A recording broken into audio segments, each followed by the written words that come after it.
Welcome students. आज हम SSC जो आपका 2025 एग्ज़ाम है उससे रिलेटेड आपके कुछ इम्पोर्टेंट टॉपिक्स की सीरीज स्टार्ट करने जा रहे हैं, जिसमें सॉइल एक्सप्लोरेशन से आपके प्रीवियस ईयर में क्वेश्चंस लगातार आपको देखने को मिल रहे हैं एसएससी जेईई में। तो इस टॉपिक से किस किस तरह के क्वेश्चंस बन सकते हैं और क्या ये टॉपिक है, इसके बारे में जानते हैं। तो सॉइल एक्सप्लोरेशन है क्या कि अगर हमें किसी भी सॉइल के बारे में पता करना है कि सॉइल में ग्राउंड वाटर टेबल कहाँ पर है, सॉइल किस तरह के बिहेवियर शो कर रही है, सॉइल का अटबक लिमिट क्या हो सकता है, सॉइल की कंसिस्टेंसी क्या हो सकती है, इन सब के बारे में पता करना है। तो सॉइल के बारे में इंफॉर्मेशन पता करने के लिए सॉइल को आपका किसी तरीके से उसकी सैम्पलिंग करके उसको इन्वेस्टिगेट करना क्या कहलाता है, आपका सॉइल एक्सप्लोरेशन। तो जो भी फील्ड एंड लेबोरेटरी स्टडी हम कैरी आउट करते हैं, चाहे हम फील्ड में कुछ टेस्ट करें, चाहे हम लैब में टेस्ट करें, तो ताकि हम नेसेसरी इंफॉर्मेशन निकाल सकें about characteristic including the position of ground water table is called soil exploration. तो दो स्टेज में हम सॉइल एक्सप्लोरेशन कर सकते हैं। पहला स्टेज है आपका प्रिलिमिनरी स्टेज। तो इस स्टेज में हम क्या करते हैं, geological study at the site, कि वहाँ पर साइट कंडीशन कैसी है, कैसा वहाँ पर उसकी टोपोग्राफी है, किस तरह से आपका सॉइल का फॉर्मेशन हुआ है, क्योंकि the formation of soil is known as geological cycle. किस तरह की मिट्टी आई है, कहाँ से वो मिट्टी बनी है, कौन सी उसकी लोकेशन है, और रिकनेसेंस इस किया जाता है किसमें, प्रिलिमिनरी स्टेज में। जब डिटेल स्टेज की बात करते हैं तो इस केस में हम साइट इन्वेस्टिगेशन हो गया, sequence and thickness of the various sub layer, nature and their later variation, physical properties और ग्राउंड वाटर टेबल की पोजीशन, ये सब चीज़ फाइंड आउट कर सकते हैं। देखते हैं किस तरीके से सॉइल को एक्सप्लोर किया जा सकता है। तो अगर हम बात करें तो सॉइल को अगर हमें निकालना है तो उसके लिए हमें क्या करना पड़ेगा, बोरिंग करनी पड़ेगी। यानी बोरिंग क्या होती है कि सॉइल को जो भी उसका स्ट्रेटा है वहाँ से बाहर निकालने की प्रोसेस क्या कहलाएगी, बोरिंग। तो एडवांसिंग ऑफ बोर होल्स, तो बोर होल्स करके उसको बाहर निकालना बोरिंग कहलाएगा। इसके लिए डिफरेंट टाइप के बोर होते हैं। एक होता है ओगर बोरिंग। तो ओगर बोरिंग क्या होती है, कौन से सॉइल में किया जाएगा अगर पूछा जाएगा तो ये पार्शियली सैचुरेटेड सैंड में या सिल्ट में या मीडियम टू स्टिफ क्ले में हम ऑगर बोरिंग कर सकते हैं। बट इसमें क्या होता है, हाईली डिस्टर्ब सैंपल मिलता है। डिस्टर्ब सैंपल का मतलब क्या है, जिसकी जो भी आपके मिनरल कंपोजिशन है, उसका आपका वाटर कंटेंट है, या जो भी उसका मीन्स की ओरिएंटेशन है वो आपका चेंज हो जाता है, तो ऐसे को बोलते हैं डिस्टर्ब सैंपल। यहाँ पर डिस्टर्ब सैंपल हमें मिलता है, तो ये सूटेबल होता है स्मॉल डेप्थ के लिए। लगभग अगर हम बात करें सिर्फ 6 मीटर डेप्थ तक आप ऑगर बोरिंग कर सकते हैं with help of auger. Like highway में या हमें कोई बोरोपिट यानी कोई गड्ढा खोदना है तो उन स्टेज में हम ऑगर बोरिंग कर सकते हैं। तो इंपॉर्टेंट क्वेश्चन यहाँ पर कितने मीटर तक, 6 मीटर तक partially saturated sand, silt and medium to stiff clay में हम कौन सा ऑगर बोरिंग करेंगे, और इससे कैसा सैंपल निकलेगा आपका। इससे हमारा जो सैंपल निकलेगा हाईली डिस्टर्ब सैंपल यहाँ पर मिलने वाला है। अब क्वेश्चन है नेक्स्ट, वॉश बोरिंग। तो वॉश बोरिंग क्या होती है, ये भी आपको डिस्टर्ब सैंपल दे रहा है, पर इसको हम हार्ड सॉइल में यूज नहीं करेंगे, like rock and soil containing, जिसमें बोल्डर बड़े बड़े आपके पत्थर जैसे पाए जाएंगे, उसमें हम वॉश बोरिंग नहीं करेंगे, ठीक है ना।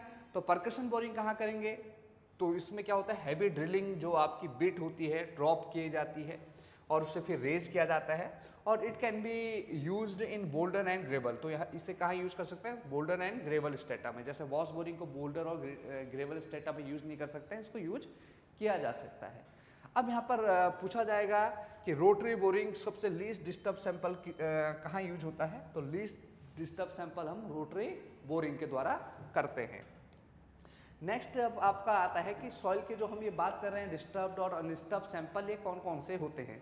तो अगर हम बात करें तो what are undisturbed sample. Undisturbed sample means हम ऐसा बात कर सकते हैं कि जैसे आपका नेचुरल स्टेट में जैसा सॉइल है लगभग वैसा ही अगर हम सैंपल प्राप्त कर सकें, तो in which original soil structure is preserved. यानी कि जो भी ओरिजिनल सॉइल स्ट्रक्चर है, सॉइल के स्ट्रक्चर आप जानते हैं, single grain structure, flocculated structure हो गया, या डिस्पर्स स्ट्रक्चर हो गया, हनीकॉम स्ट्रक्चर, अगर वो प्रिजर्व रहे यानी वो डिस्टर्ब ना हो, जैसा आपका ओरिजिनल स्टेट में है वैसे ही अगर हम सॉइल स्ट्रक्चर को प्राप्त कर सकें, और साथ ही मिनरल की प्रॉपर्टीज़ हमारी कोई चेंजेस ना करें, तो ऐसे सैंपल को हम क्या करते हैं, आपका अनडिस्टर्ब सैंपल बोलते हैं। और इसको हम कहाँ यूज़ करते हैं, पार्टिकल साइज डिस्ट्रीब्यूशन में, यानी कि आपको कैसा वेल ग्रेडेड है, पोअरली ग्रेडेड है, उसमें अटरबर्ग लिमिट को फाइंड आउट करने में, कंसोलिडेशन पैरामीटर हो गए, ठीक है ना, कोफिशिएंट ऑफ परमेबिलिटी यानी के वैल्यू फाइंड आउट करने के लिए, और शेयर स्ट्रेंथ पैरामीटर को फाइंड आउट करने के लिए हम जनरली अनडिस्टर्ब सैंपल का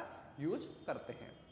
और इनको निकालते कैसे हैं, इनको निकालने के लिए जो सैंपल होता है वो क्या होता है, thin wall sampler, like Shelby tube sampler, जो एक थिन वॉल सैंपलर है वो यूज किया जाता है। जबकि डिस्टर्ब सैंपल क्या होता है, इन विच नेचुरल सॉइल स्ट्रक्चर जो है वो क्या हो जाता है, मॉडिफाइड हो जाता है। मान लो आपका जो फ्लोक्यूलेटेड है वो डिस्पर्स में कन्वर्ट हो गया, तो ऐसे स्ट्रक्चर को हम बोलते हैं आपका क्या, डिस्टर्ब सैंपल। और ऑल्सो नोन एज, इसको हम क्या भी बोलते हैं, आपका रिमोल्डेड सॉइल, क्या भी बोलते हैं, आपका रिमोल्डेड सैंपल भी बोल सकते हैं, ठीक है ना। अब अगर हम बात करें सैंपल को निकालने के लिए कुछ हमारे पास पैरामीटर होते हैं, उस पैरामीटर को समझने के लिए पहले इस डायग्राम को अगर हम देखें तो इस डायग्राम में आपको एक सैंपल ट्यूब दिख रही है। इस सैंपल ट्यूब का जो इनसाइड डाया है वो क्या है, आपका D3, और जो आउटसाइड डाया है वो क्या है, आपका D4 है।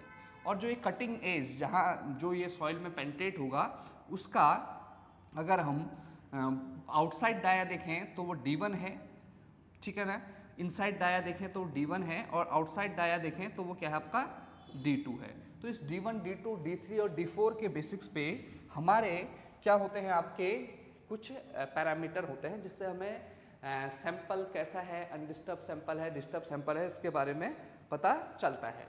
तो अगर हम इनसाइड क्लियरेंस की बात करें तो इनसाइड क्लियरेंस क्या होता है, D3 minus D1 upon D1, यानी D3 minus D1 upon D1 क्या है, यानी कि जो भी ये इनसाइड डाया है इस आपका सैंपल ट्यूब का, और जो इनसाइड डाया है किसका, कटिंग एज का, तो उनका डिफरेंस अपॉन आपका D1। और ऐसी आउटसाइड क्लियरेंस क्या हो जाएगा, जो भी D2 है, D2 मीन्स जो आपका सैंपल ट्यूब है उसका आउटसाइड डाया, माइनस D4 यानी कि जो सैंपल ट्यूब है, ठीक है ना, उसका आउटसाइड डाया, ठीक है ना, तो अपॉन D4 इंटू 100, इसकी वैल्यू 1 से 3% तक, इसकी वैल्यू 0 से 2% तक।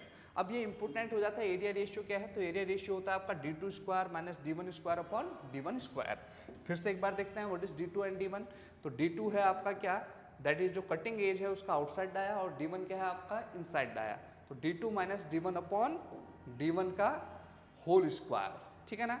इसकी वैल्यू बहुत बार फॉर गुड सॉइल के लिए या सेंसिटिव के लिए 10% से कम रहना चाहिए, सेंसिटिव के लिए, एंड फॉर गुड सॉइल यानी कि अगर हमें अच्छा सैंपल चाहिए, ठीक है ना, तो इसका वैल्यू आपका किससे ज़्यादा नहीं होना चाहिए, आपका 10% से ज़्यादा नहीं होनी चाहिए, पर स्टिफ के लिए 20% से कम रहना चाहिए।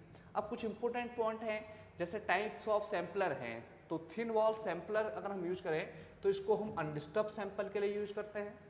थिक वॉल सैंपलर होगा, ठीक है ना, तो थिक वॉल सैंपलर को हम डिस्टर्ब्ड बट रिप्रेजेंटेटिव सैंपल को यूज कर सकते हैं। और thin wall and thick wall sampler are open drive sampler, ये कैसे सैंपलर होते हैं, आपके ओपन ड्राइव सैंपलर होते हैं।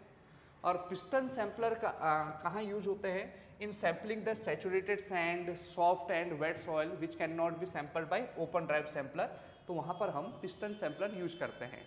और रोटरी सैंपलर का यूज कहाँ किया जाता है, are useful for sampling in form to hard cohesive soil and rocks, तो रॉक्स के लिए हम कौन सा सैंपलर यूज करते हैं, रोटरी सैंपलर।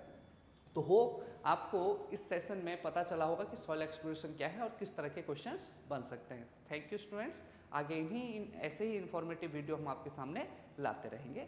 Thank you.